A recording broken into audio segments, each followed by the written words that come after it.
Hello and welcome to the Daddy Blog, the video weblog of one idiot stumbling through fatherhood. I am Nate Chappell, and I am that idiot. But I go by another name. Around here, I am also known as the NapLord, sender of slumber and steward of sleep, lullaby and good night. Look, I love my children dearly and with all of my heart, and I love them most when they're asleep.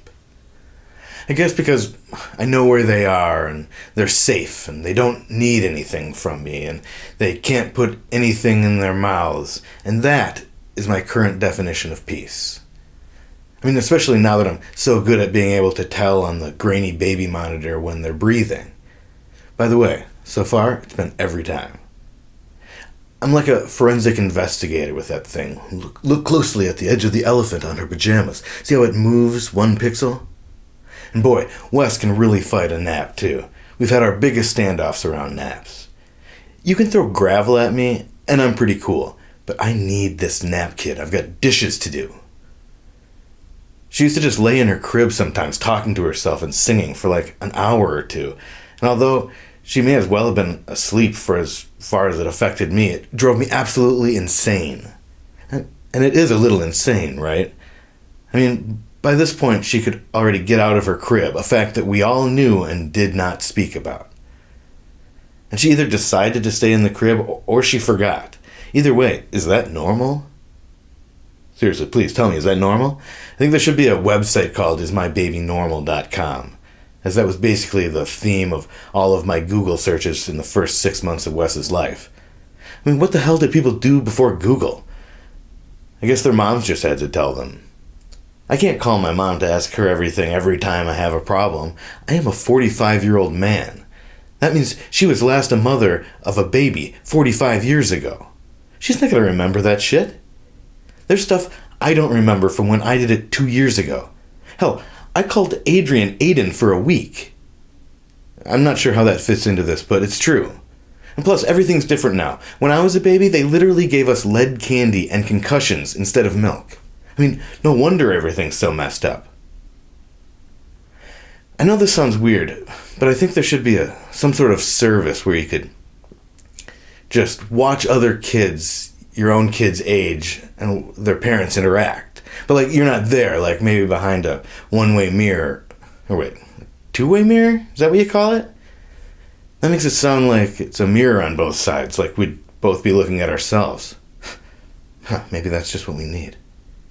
Anyways, it'd be nice to see how my kid stacks up, because I know she's weird. Like, she's currently obsessed with making Viv draw sad and messy Santas.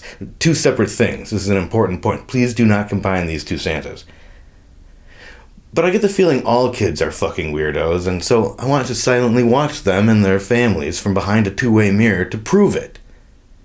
I don't know, saying it out loud kind of makes me sound like the weirdo. I wonder if somebody's watching me.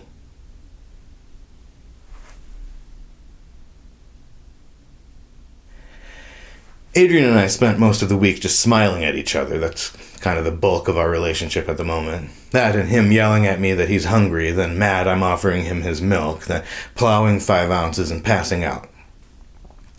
He actually reminds me of myself in my 20s. I mean, except he pukes less.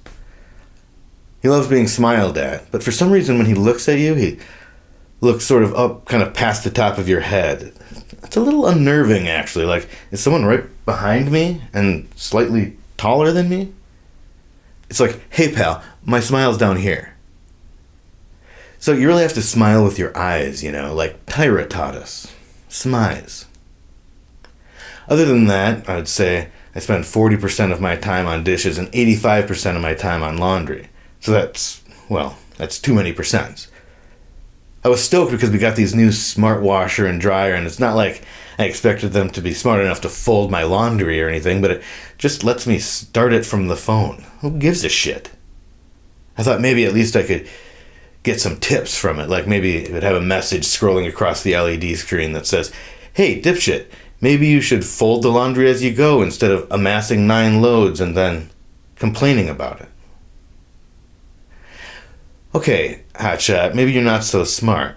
The reason I do it that way is so that I can make sure I have enough laundry to fold to get me through a full season of Survivor. Plus, it gives me extra time throughout the week to search desperately for the other half of whatever pajamas I have the other half of. And it gives me something to complain about.